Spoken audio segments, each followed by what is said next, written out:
Hello students, welcome back to my channel. So compartment exam में अगर पास होना है तो ये स्ट्रैटेजी हमेशा वर्क करती है। तो यहाँ पे जैसे कि आपको पता है, आपको 15 मिनट्स जो है मिलते हैं क्वेश्चन पेपर को रीड करने के लिए। सो आप उस 15 मिनट्स में क्या करें, आप उस 15 मिनट्स को कैसे यूटिलाइज करें, ये मैं आपको बताऊंगी। तो आप उन 15 मिनट्स में आपको ये चेक करना है कि कितने सेक्शंस हैं और हर सेक्शन में कितने कितने मार्क्स अलॉटेड हैं। जैसे कि आपको ये पता होना चाहिए कि 4 सेक्शंस आएंगे आपके क्वेश्चन पेपर में और हर एक सेक्शन में आपको ये देखना है कि कितने कितने मार्क्स के क्वेश्चंस हैं। जैसे कि अगर ये क्वेश्चन पेपर है, सेक्शन ए की बात करते हैं, तो मोस्टली सेक्शन ए में जो है 1 मार्क्स के सारे क्वेश्चंस होते हैं। तो आपको एक ओवरव्यू लेना है जब आप 15 मिनट्स में रीड कर रहे हो क्वेश्चन पेपर को। सेक्शन बी में देखते हैं तो हर सेक्शन बी में जो है ज्यादा मार्क्स के 2 मार्क्स के क्वेश्चन होते हैं। इसी तरह से सेक्शन सी के अंदर 3 मार्क्स के क्वेश्चंस होते हैं। इस तरह से जैसे आप देख रहे हैं, जिसमें न्यूमेरिकल्स सबसे ज्यादा आते हैं और थोड़ा थियोरेटिकल क्वेश्चंस आते हैं। सेक्शन डी की बात करते हैं तो क्वेश्चन सेक्शन डी में कम होते हैं, लेकिन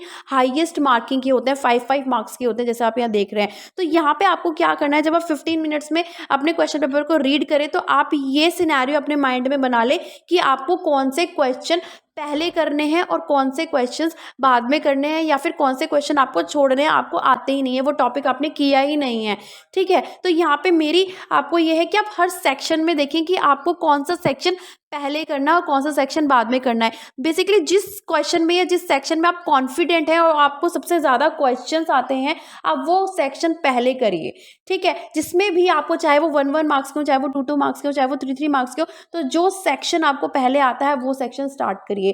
तो यहाँ पे एक दूसरी टिप ये है कि अगर आपको सेक्शन डी अच्छे से आता है, क्योंकि सेक्शन डी जो है हाईएस्ट स्कोरिंग है, इसमें 5 मार्क्स के क्वेश्चंस हैं, तो अगर आप सेक्शन डी को पहले करेंगे, क्योंकि आपको सेक्शन डी के क्वेश्चंस अगर अच्छे से आते हैं, आपने वो टॉपिक अच्छे से पढ़ा है, तो आप, मेरे अकॉर्डिंग आपको सबसे पहले सेक्शन डी स्टार्ट करना चाहिए, क्योंकि वो 5 मार्क्स के हैं। इससे क्या होगा, आपके पास होने के चांसेस बढ़ जाएंगे।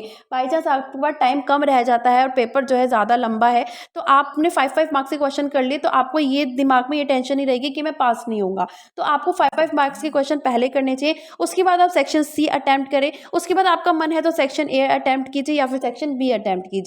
तो यहाँ पे आपको, अगर आप 5 मार्क्स के क्वेश्चन में श्योर हैं और आपको वो अच्छे से आते हैं, तो आप मोर स्कोरिंग वाले जो नंबर्स हैं, आप उस सेक्शन को पहले स्टार्ट कीजिए। राइट, इसके बाद मेरी नेक्स्ट एडवाइस आपको ये है कि आपको चॉइसेस बनानी है। जैसे कि आपको पता है आपके पेपर में चॉइसेस होते हैं, या तो ए पार्ट करना है 34 क्वेश्चन का, या फिर बी पार्ट करना है। तो इन 15 मिनट्स में जब आपको रीड करने के लिए दिए जाते हैं, तो आप उसमें अपनी चॉइस बना लें अपने माइंड में कि आपको कौन सा क्वेश्चन करना है और कौन सा क्वेश्चन नहीं करना, ताकि जब आप पेपर आप जब लिखें, क्वेश्चंस के आंसर आप दें, तो आप दूसरे वाले ऑप्शन पे ना जाएं, आपको पता हो कि मुझे इसी का आंसर लिखना है। तो आप उन 15 मिनट्स में ये काम कर सकते हैं, आप अपनी चॉइसेस अपने माइंड में बना सकते हैं कि आपको इन दोनों ऑप्शन में से आपको ये वाला क्वेश्चन करना है, जैसे कि 24 का ए पार्ट करना है या फिर 24 का बी पार्ट करना है। तो आप जल्दी से उस क्वेश्चन को कर पाएंगे और आपका टाइम जो है पढ़ने में सेव हो जाएगा। तो ये बहुत इंपॉर्टेंट टिप है। इस 15 मिनट्स को आप इस तरह से यूटिलाइज कीजिए कि सारे क्वेश्चन में आप सबसे पहले ये देखिए कि आपको कौन सा सेक्शन करना है,